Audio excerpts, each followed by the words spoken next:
Yo, what's happening? I'm Too Tall the Prodigy. I got a returning guest and I got a new guest. Y'all drop your socials, tell them what y'all do. You can go first if you want. All right. So my name is Matt. I go by Matt the Mystic, and I do mentalism. So I'm Deshaun Green, also known as the Magic Man of Manchester. You can find me on Magic Man 1776 on all platforms. We'll start with how y'all got locked in with each other. How'd y'all meet each other? Yeah, sure. So I was doing working in bars for a while, and then I was working at one particular bar. It was Soho, and I was working there on Friday and Saturday nights, and I was pretty much doing a walk around magic for different people. And then someone was like, "Oh, that's pretty good. Have you heard of this other magician? His name's Magic Man." I'm like, "Oh, Magic Man. Okay." And then I just like brushed it off, whatever, didn't worry about it. But then it got to the point where like every four people would bring up Magic Man. I'm like, I can't just, I gotta look him up now. So then I look him up, and then I reached out to him, and then he hits me up. I told him that I had a lot of people talking about him, and then he told me the same thing, that he was having clients talk about me as well. So it's like we both knew about each other before we actually met. And it's kind of funny thinking back on that now. I'll tell you, on my side, I was scared. I was scared shitless. So, because I had been the only magician in Manchester for years, and so I hear the story about this magician, that's at Soho or whatever, and the stuff that I hear him doing too. I'm like, wait a minute, I'm not doing that. I'm like, wait a second, like I'm not doing those type of tricks. So I was like, oh wow, this is interesting. So I started getting a little nervous. But it was fun. He did reach out, and we spoke, and then we hung out, and he introduced me to the Boston Magic Lab, which are wonderful. It was a wonderful group of magicians out in Boston. And then I was there when he became a member of the Academy of the Magical Arts, like me. We've just been friends ever since. Yeah. And so you said that you were a mentalist? Yeah. Okay, yeah. So tell me what exactly that is. So mentalism, I'll call it like a genre of magic. So it can seem magical, but it's not necessarily magic. So magic, so let's say like something Deshaun would do. He might take a coin and make it disappear, and then it reappears in your pocket or something. Like that would be magic. But mentalism, something that more happens inside of your head. So like, are you familiar with playing cards? Yeah. So this is something that I did earlier today. I'm going to see if it works right now. It's 4 queens from a deck of cards. Okay. So there's the Queen of Clubs, there's the Queen of Spades, Queen of Hearts, and Queen of Diamonds. Too Tall, would you like to take out the red queens or the black queens? We'll go with the black queens. The black queens. And remember, I have a prediction as well. So you want to take the black ones out? Yeah. So we'll take the black queens out. That leaves us with the Queen of Hearts and the Queen of Diamonds. Which one do you want to use? We'll go with the Queen of Hearts. Are you sure? Yes. So again, I made this prediction before I even came here today. There's one card reversed in here, and that card is actually the Queen of Hearts. Okay. Yeah. But I knew that you were gonna pick the Queen of Hearts. Yeah. Like fully knew that you were gonna pick the Queen of Hearts. That's why I took it from a different deck of cards. Oh, what the fuck? And see, if you would have named any of the other queens, it wouldn't have even worked, because I didn't even bring any other queens or any cards in general. Yo. Damn, yo. What the fuck, bro? That's just crazy. I've been doing this for a while. Evidently, yo. So what inspired you to get into that form of magic? What made you want to do that specifically? So I've always been personally into psychology. Yeah. Like that kind of stuff like really excites me, especially like the tells that people are lying. Like I like reading books about, like there's one book, it's called What Everybody Is Saying. It's by a ex-FBI agent, and he would do interrogations. And so the book's pretty much just about different like body language cues and like what they say. Like there's certain tells, like when someone's lying and stuff like that. Yeah. And that stuff just really fascinates me. Yeah. So like a lot of the stuff that I do now, it relies on psychology, like what you just saw. Like I guided you towards thinking a particular way subconsciously. Yeah. So what's some of your favorite tricks then that you've ever done? Well, I can't say much now because we actually have a show coming up on November 13th. Oh yeah. And then I'm saving it all for that. Tell me a little bit more about this show. Like, where is it going to be at? It's going to be at the Rex Theater in Manchester, New Hampshire. It's owned by the Palace Theater. Okay. And how'd that all happen? What made you guys want to do it there? Oh, okay. So I was actually doing the shop. I was going to the Shop the Block. It was the first of its kind in Manchester, and there was a lot of businesses there from the mills and things like that. Just kind of a networking event. And one of the police officers who knew me from my time doing what's it called? An internship with the police department. He's like, have you ever met Deshaun before? And so he says this to the CEO and president of the Palace Theater, which I didn't know at the time. And we shook hands and we met. And then he took me into his office and he's like, hey, would you like to have a show here at the Palace or the Rex Theater? And I was like, I'm thinking to myself, that's kind of crazy. Like I've never thought that I was like ready for that at the moment. And then he says to me, he goes, do you have a 90-minute show? And I go, of course I have a 90-minute show. Yeah. He goes, are you sure? I go, yeah. I did not have a 90-minute show. But what are you going to say, right? You're going to say no? Say yes. So I was like, yeah, of course I do. So I get out of his office and I call Matt immediately. Cause I said, I think I got us a good gig. Like the theater, you know what I mean? I'm telling him all this stuff. And I said, well, we need a 90-minute show. And so from there on out, this was 2 months ago, maybe, I think. We started putting it together, and we had a meeting the next week. It was me and Matt, and we sat with I think it was like a secretary, the guy who was in charge of the Rex, and we sat with them and we just started talking about numbers and everything, and what we need and what they needed from us. So then I scheduled a photo shoot with my mom. She's a photographer. We did that, and then we pretty much within a week, I think, came up with everything for the show, the main marketing piece. So yeah. Okay, and so what should people expect at the show? Why should people come see you guys? Do you want to answer that first? Or? Sure. I mean, I've seen a lot of magic shows in my life. Trust me, I've seen quite a lot. Yeah. And after seeing so many different shows, you start to notice common things that people do. So I wanted to set off to make a show with Deshaun that's something different, something that people haven't quite seen before. What we're doing here is really different, mixing the magic with the mentalism. This show is truly going to be something else. Oh yeah. You get a roller coaster. What Matt said one time, I was talking to him about explaining the show to people, and he said, Deshaun, it's like having two of your favorite shows, your favorite TV shows, coming in for a crossover. And that's what the show is. And it's very intimate with the people. We are not magicians who are obviously I'm flashy, but I'm not standing there and he's not standing there saying, look how amazing we are. Look how amazing we're dressed. Every single moment is designed to integrate the audience. So it's very much heavily audience participation. And you really leave that show with a sense of community. You're going to be sitting next to people who you don't know. You're going to be up on stage with people and doing things and interacting with people you've never met before. And at the end of it, you've shared a very intimate experience. So it's going to be fun. And then I like to say we're bringing Vegas and Hollywood to Manch Vegas. Oh, yeah. So I'm very excited. Another thing I like with Deshaun is that we both have the same mindset of that. We don't want to just be up there just doing tricks and people watching it. We want the people to be part of the show wouldn't be possible without an audience, literally. Mm-hmm. We need physical people to be there and have the energy and everything like that. Yeah.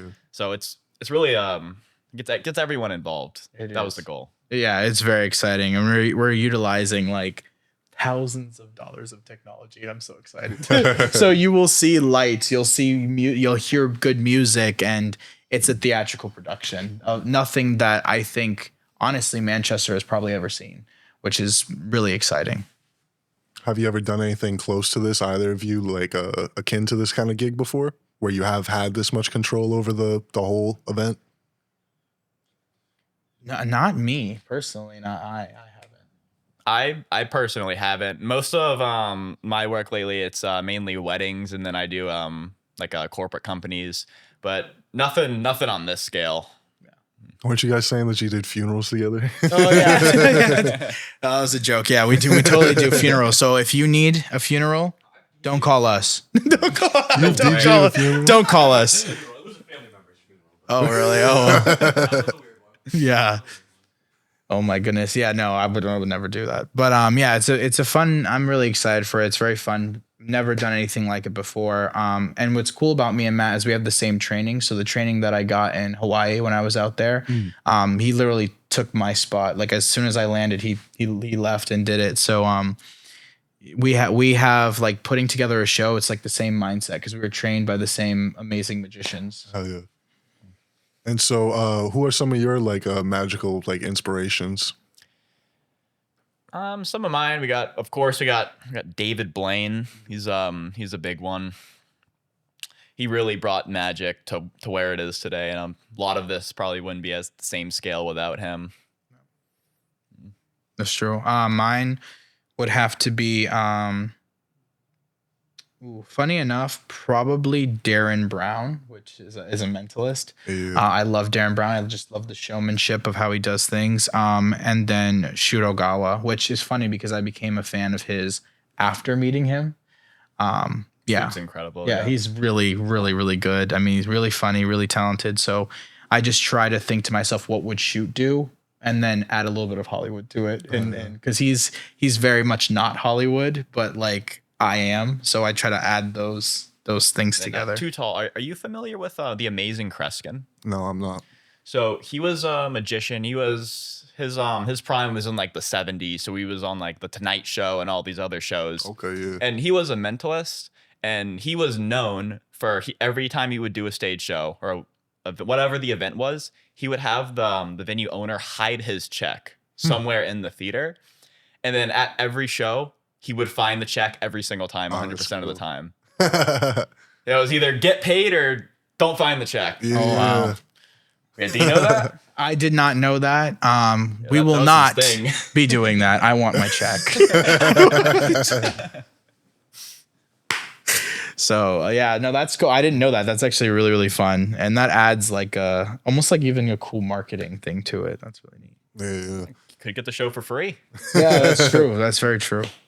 What are some other like memorable gigs that you guys have done since you do have this big gig coming up, like in the past? Do you want to tell them about the one we did, or you want to do your own personal one? We can do this one. We just did a first time ever. We did a gig at a campground. Oh, okay. And I ended up bringing Deshaun with me, and then it was very different from like a typical gig because usually it's like there's a show, there's like they're having an event, so I'll like go to like table to table or something like this. But this was completely different. I was literally driving around in a golf cart, showing up to people's campsites, just getting out like I'm the magician from the woods. Pick a card. Yeah, literally. That was fun. I loved that. And it was cool because the cart itself had like speakers and built-in lights. So it was like a fancy, like nice, cool one. I was like, that's how I want to ride in all my gigs. And then the first one that we ever did was the one that we knew we could actually have a show.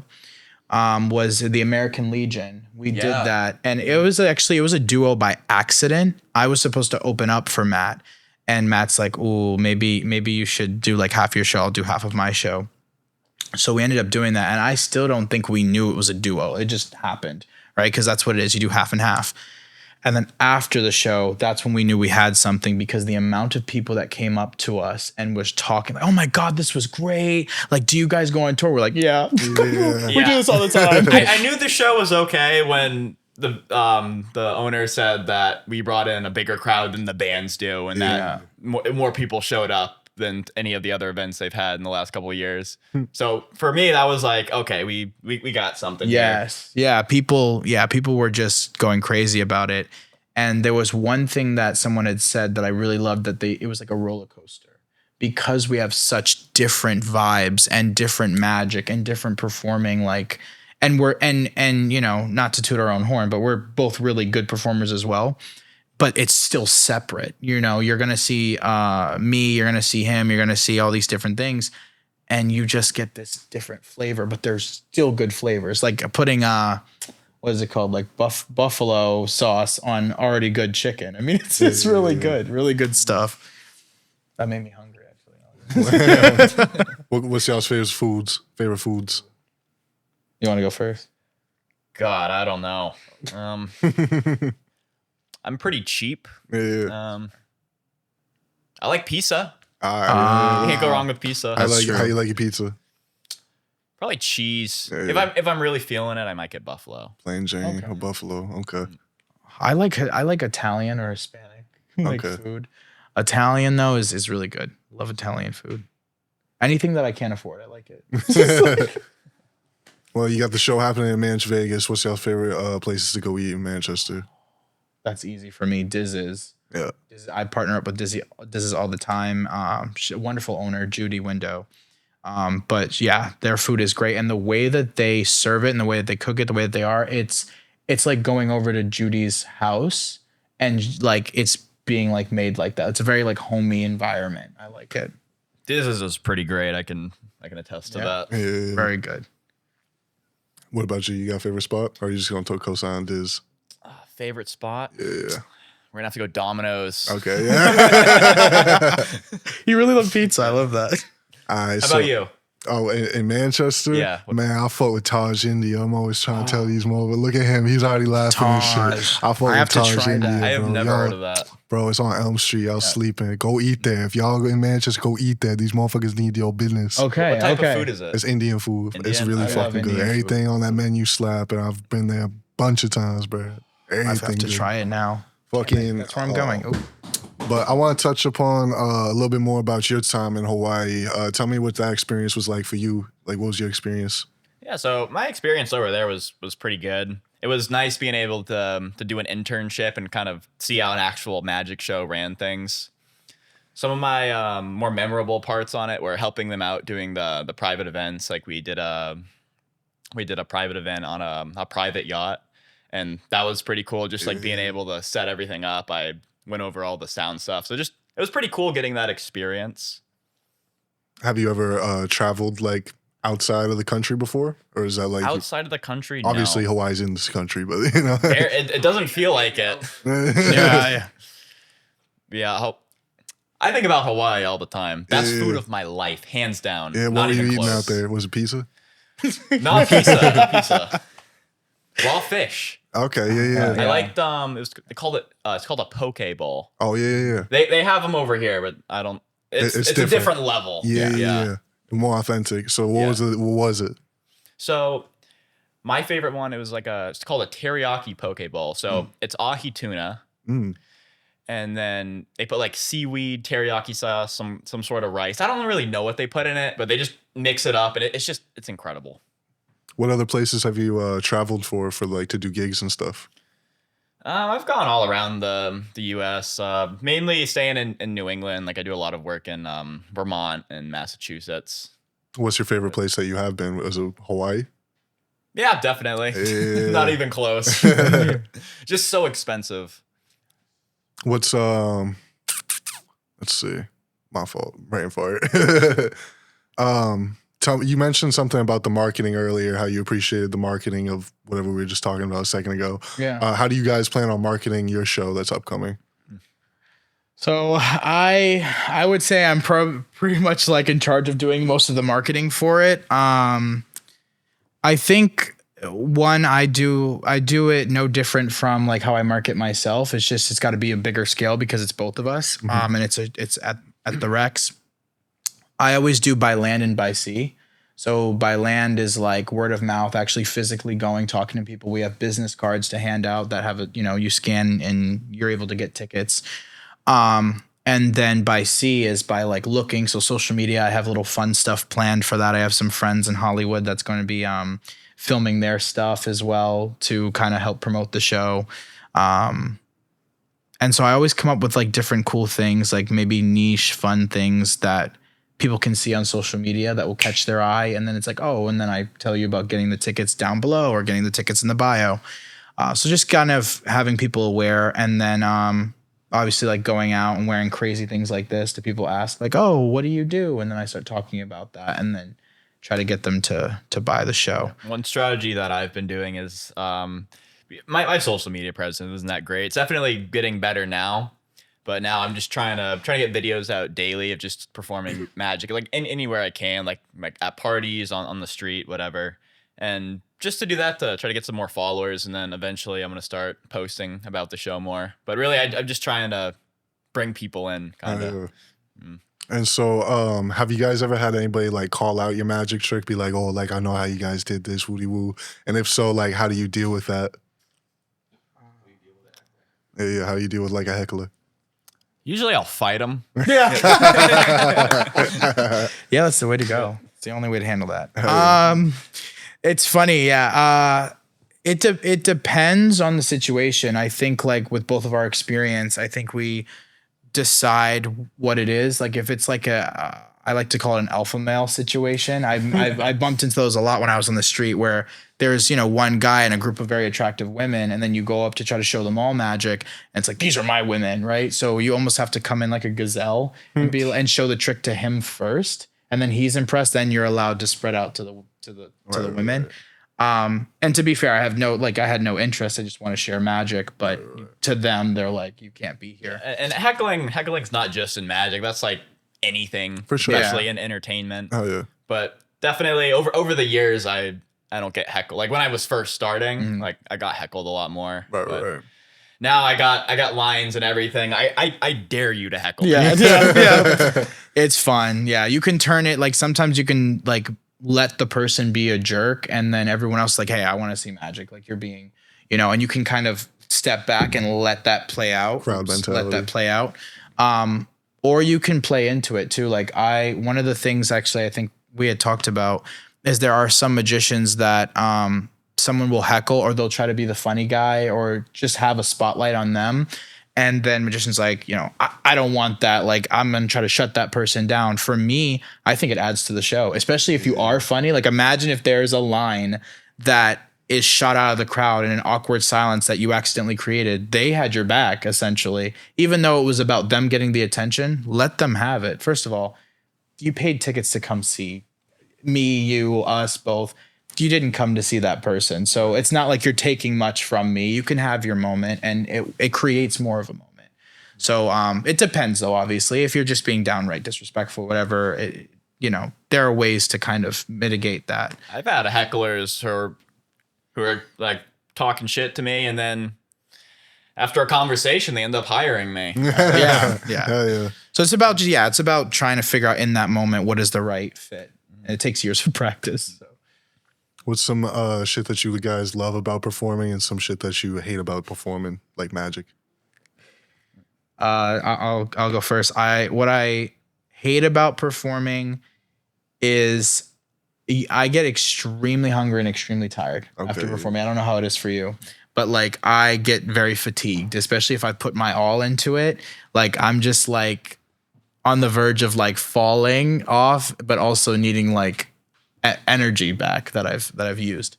That would probably be it. And then the work hours are kind of weird, which is something we were talking about before this started. The hours are like kind of weird and not human like. Mm-hmm. One thing I love about it though is the people. I love performing. I love sharing what I love to do with people and seeing their reactions, because they end up loving the work that I put into it. They're not ever aware of how much it took for me to make them feel or experience something this good. But they appreciate it, because they'll talk to you after the show. We have meet and greets or whatever, and they'll tell you like, oh my God, I love this part, or oh, like this made me cry, or oh this. And so they really enjoy the work you put into it. So that's my favorite part. Yeah, I mean, I love it all. I live for it. I love being in front of an audience. I love making people's days. One of the reasons that I got into magic was, first I just learned a card trick on YouTube. Then I would show it to people like, oh, you're pretty good. You should keep doing it. But I found that by doing magic, I was making people happy. People liked to see magic. People loved it. And then I just like making people happy. Like I do it. I love it. They love it. Win-win. What I don't like about it is, like you said, it can definitely be pretty tiresome, especially if you're pretty booked up and got lots to do. Yeah. But it's just like any job. It's got its ups and downs, but it's one of those things. Like I think there is more ups, but it's definitely one of those things where you gotta live for it if you want to try to do it. Yeah. What kind of advice would you give to a younger version of yourself that's just starting off with the experience you have now? Younger version of myself, don't don't listen to anybody. Like, do what you want to do. Like, if there's something you want to do, just do it. You can ask people about it, but they're not like. Let's say you're talking to a dentist. There's not any dentist that's gonna say you should be a magician Right. because they don't have that kind of experience. They have a different kind of life. So don't like try to base what you want to do off of what other people think. Oh yeah. And yeah, you too. Oh, Yeah. absolutely. No, I really agree. And then the only thing I would add to that is like, just reminding the younger version of me or any young versions out there, that like kind of, yeah, pretty much what you said, like just keep moving forward, keep pushing forward. And at the end of the day, like it's about consistency. It has to be consistent and you have to love it too, though, to be consistent, because trying to do something every single day for years on end and it's a drag for you every day. I mean, either one, you're going to definitely quit, or two, like, why are you even doing it if it's not bringing you happiness? So Right. yeah, definitely love what you're doing. And it actually makes the consistent piece easier, I find. What kind of long-term goals do you guys want to have accomplished within your career? You want to start? Sure. My whole thing is I want to be the king of entertainment. So that is the goal. Anything that gets me towards that.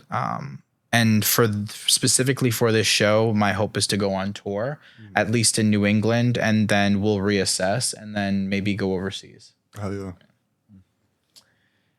Just want to make money. Be able to make a living. I respect it. Oh yeah.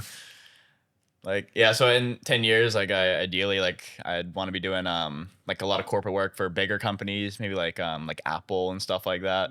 So that's one of my longer term goals. Also cruise ships as well. I'd love to get into that scene as well. Oh yeah. You said overseas. Where would you want to go overseas to start? Probably to Boston. No, I'm just kidding. No, yeah, Maine. Overseas, I mean Japan. I think that would be really good. That'd be tough. California, right? No, California's not technically overseas. No. So no, I don't but think Hawaii is overseas. no, technically no. no. Is it? Well, no, I don't think think so. Hawaii. No, Would it be? I don't is know. it Hawaii? It is 'cause- over a sea. It's over Yeah. Aussie. Yeah. But yeah, Japan maybe is one of them because I love Japanese culture now because of Hawaii. I mean, Hawaii was so like filled with Japanese culture, and our mentor out there is also Japanese.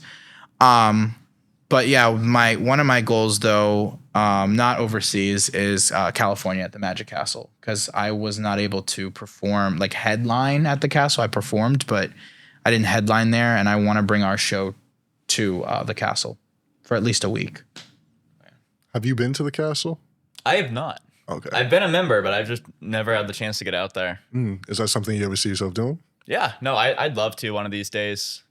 What It's do you- literally just like a time thing for me. Like I don't know when I'd be able to get For over sure. there. For sure. What would you recommend for him to do once he's over there?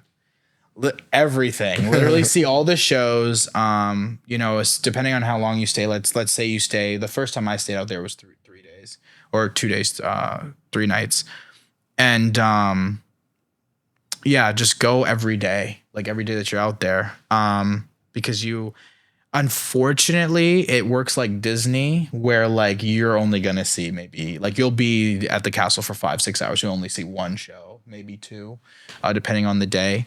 So try to go every day, and then perform too. Like it's really fun. Just like perform in the basement or the dungeon. That's where I usually performed. But yeah, it's fun. You just have a sign up sheet. You literally sign up and then you perform. Oh, yeah. Cool. Okay. I don't think I asked you this at the beginning. I think I asked you what made you want to do the type of magic you do, but I don't think I ever asked you like what made you want to be an actual like magician. Gabriella Lester.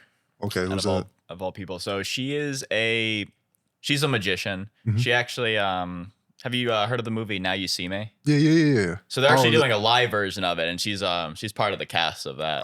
She's a horseman. Yeah. Go, Gabriella. Yeah, but my first time meeting her, and then I was just talking to her for a bit, and she's like, "Oh, what do you do?" And I'm like, "Oh," I just told her, and she's like, "Oh, you don't do magic?" I'm like, no. She's like, why not? I was like, I didn't know I could. Right, That's an right. option. Yeah. Yeah. Then ever since that, I still try to talk to her every here and then, but she's definitely motivated me quite a bit. Oh yeah. How long we been going for? 27 plus the however long we recorded before all that other stuff happened. So How many more questions you got? I'm just going off the top of the dome. Okay, I'm okay. trying to think of shit as we talk. Oh, Give you're me you're good. And one thing I'll add with Gabrielle Lester, because I'm a huge fan of hers. She's around our age. She's in this generation, and she is killing it. And she also, she didn't motivate me into getting into magic because I found out about her later in life. But she definitely inspires me to keep going. Like, I never even thought to myself, like, oh, being a horseman. Like, even though that's so cool, and I love the horseman, I love Now You See Me. Like, Yeah. now I'm thinking, okay, maybe that's another thing in my career I want to do. She did a TED Talk, and when I was able to do my well, I haven't done my TED Talk yet, but like doing my TED Talk and putting it together, I'm thinking to myself, like, I've watched hers multiple times, and I'm like, how can I like not do it exactly how she did it, but like just the framework was perfect. It was great. So you know, I use her TED Talk all the time as a reference to mine. But yeah, so she has definitely like given me and hopefully and probably has given other young magicians hope that we can get to the same level of like someone who's been doing it 50 years. Like, she has a career of a magician that has been doing it for 100 and something years. I mean, it's great. And she's only, what, 21? Yeah. It's insane. It's really, really good for her. Yeah, and I'm glad you mentioned the TED Talk. I meant to ask you about that. So what's your TED Talk going to be on? So the title of my TED Talk is "You Don't Need to Be a Magician to Be Magical." And essentially what it is, it's actually a sneak peek behind our minds, magicians' minds, and how to use the way that we think in your everyday life to make the impossible possible, which could be anything, right? I mean, our impossible is like, okay, we have to put an elephant on stage and make it disappear. Right. And he's got to, you know, figure out what's the name of your first kiss. Yeah. You know what I mean? And so those are like our mindsets that's impossible. But like everyday individual who isn't doing magic, waking up every morning, going to work at a job that they hate, or even being in a relationship that they're struggling in, financial stability, all these things are impossible. How can you take our mindsets and use it in your everyday life? And so I'll be sharing that with people on October 22nd. Oh, yeah. And how'd you get tapped in with them? Was that through her or was that? No. So what happened is they begged. No, I'm kidding. No, I reached out last year and didn't get it, unfortunately. And then I reached out on a limb this year, and I was like, all right, I'm just going to do this, and they're probably not going to get back to me, or they're probably going to say no again, but I'll just do it. Then I was shocked. A few months later, they reached out and was like, congratulations, you know, you're doing a TED Talk. And yeah, so that's really how it started. And then you get a coach assigned to you. So each TED Talker gets a coach. And so I've been working with my coach for actually longer than what people think, because I wasn't allowed to say anything until I think 2 months in. So I've been working on it for about 5 months now, I think. But yeah, we're finally finishing. We're wrapping up, and now it's just in rehearsals. Same thing with the show. We're just in rehearsals right now. Oh, yeah. Real quick, where did you get the shirt and the glasses? Because I've been peeping that shit, trying to wanted that shit fresh. Yeah. Nice glasses. Yeah. So this was actually custom made for Vegas. So when I debuted in Vegas, I had this made from Forever Memories in the Mall. Love you guys. They're amazing. Huge family. Like, not huge family. Sorry. They're like hugely my family. Yeah. They actually have seen me grow through my career, and to the point where they've actually personally seen me grow, because they designed my cap for my graduation. Okay. So they're like, whatever. They've been really great. But yeah, they designed this. I feel so bad they hand did this. So I felt really, really bad. Yeah. And actually they're designing the jacket for the show coming up. But yeah, this is where I got this, Forever Memories in the Mall of New Hampshire. And then the glasses, I believe, either Amazon or Shein. Yeah. I always get sunglasses from either of those two places. Big spender. Shein's tough, though. Yeah, Tough. Amazon. No, believe it or not, I think these are like, I think they're less than 20, to be honest. Like, I try to look expensive on a budget. I feel you. So most of my actual like wear comes from Burlington. I love Burlington. I'm a huge fashion person though. If I wasn't doing magic, I'd be in the fashion industry. But I had this debut in Vegas, and I thought to myself I was just going to fit in because it's Vegas. Like I'm not going to stand out. We go to the Westgate. What's it called? It's like casino and hotel. Yeah, That's yeah. where Elvis, one of the places that Elvis performed.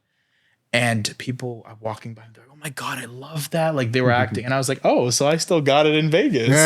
So I loved it. It was really great. And these come from Michael Jackson's like almost like glove. So instead of doing rhinestones, I didn't want to have something bumpy that would catch onto things. So these give the illusion of depth, even though they're completely flat. That's sick. So yeah, these are all flat. Like you can't feel them. Well, except for these, you can kind of feel them, but they're not like bumpy. So that they don't catch on things, and I can still give that rhinestone Michael Jackson sort of vibe because he is, like definitely the king of fashion, king of pop. So Oh yeah, that's just tough. What are some other hobbies or some other interests that you might have outside of magic that people might not expect? I'm in a band. That's pretty Oh, yeah, surprising yeah. for a lot of people. Hell yeah. Sometimes people accidentally call me a musician instead of a magician. I'm like, oh no, you're still right. What kind of music do y'all make? We do rock music or like what kind? like pop rock kind of. Hell yeah. How long have y'all been doing that for? We've been doing that for a couple of years now, around 2 years. And then the band is called Somewhat Lucky. So I play the bass guitar and I'm the producer as well. Oh yeah, that's tough. And then it translates over to this as well. I'm actually helping make some of the songs for our upcoming show as well. So it's nice being able to kind of like literally create a score for a show. Yeah, like yeah. having original music. That's tough. It's pretty cool. Who are some of your musical inspirations then? Musical inspirations. Yeah. I like EDM music quite a bit. Same with rock as well. Like I like Marshmello. And then for rock, like I saw you guys' I Prevail. Like I listened to them. Okay, I thought yeah, that was yeah. pretty cool. Yeah. Just so let me see some more tricks. So this is something that I came up with when I was in California, and it's really fun. Let me know when you're ready. I'm ready. Do I look here? Okay. So one of the ones that I do is this one. And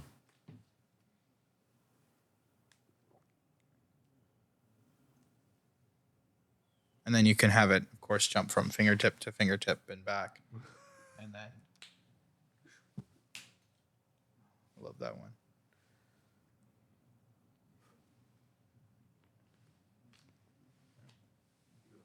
Animal.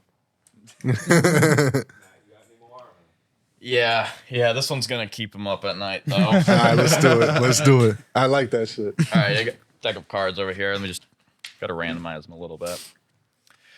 You said you're familiar with cards. What card games do you play, if any? In terms of like gambling, Yeah. I love blackjack. Blackjack? Yeah. Blackjack's a good one. I like that Blackjack's one. tough. It's easy to remember how to play. Yeah, I like Texas Hold'em too. Texas Hold'em. Texas stuff. Hold'em? Oh, yeah. Okay. So, too tall. Just say stop somewhere. I start right there. Right here, and go ahead. Take out a couple cards. Like 3 is fine. Just take all 3 of them. You just want those ones. Okay. All right. Take all the cards. Oh, yeah. Okay. Can I look at them? Yeah. Look at them. Look at them. Should I show the camera? Oh, yeah. You can show the camera. Or, yeah, show the camera the card. Yeah. So, y'all see that? Tell me one.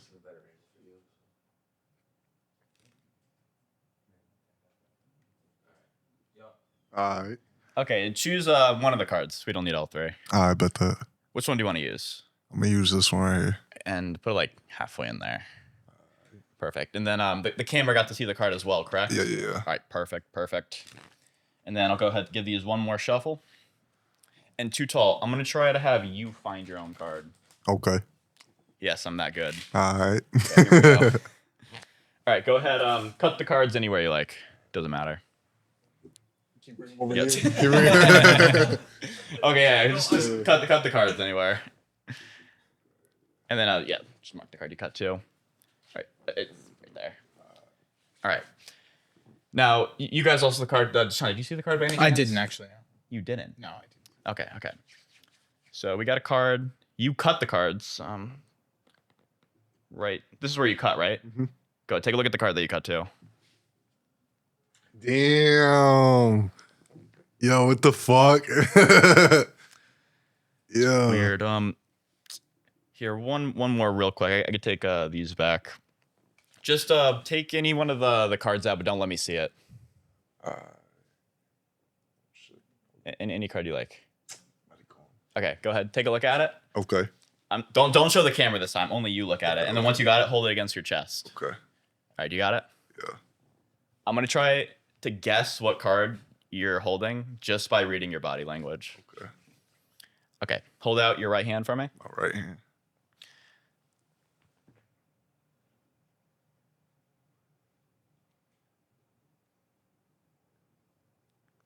He's probably really confused, but when I was holding his hand, I was actually feeling his arm. Sounds my spirit pressure. This is some spiritual stuff. But I noticed some tension in your arm, and typically when people have more tension in their arms, they're typically leaning towards a red card. So was it a red card that you had? It is, in fact, the red card. It's weird. You can put your hand down. You're good. You're good. Witchcraft. And just based off your reaction, it's probably a diamond as well, right? That's crazy. It is a diamond. I ain't gonna hold you. Are you holding the 5 of diamonds? I am, in fact, holding the 5 of diamonds. That's fucking crazy, dog. There was no cuts. I want that video to be clear. There's no cuts. What the fuck, bro? Hey, well, that's been great. That shit gonna keep me up for a minute. Y'all need to drop y'all socials one more time. All right. Matt the Mystic on all platforms. MattTheMystic.com is my website. You can book me for there for private events at corporate parties, weddings. And Magic Man 1776 on all platforms. Thank you. This has been amazing. Yeah, this was great. Hey, thank you guys for coming out here. I appreciate y'all. Y'all gonna problem. do great at that show. Kill it. Put Thank the you. city on. And it's been Smoking with Too Tall. Y'all stay safe. Uplift yourself.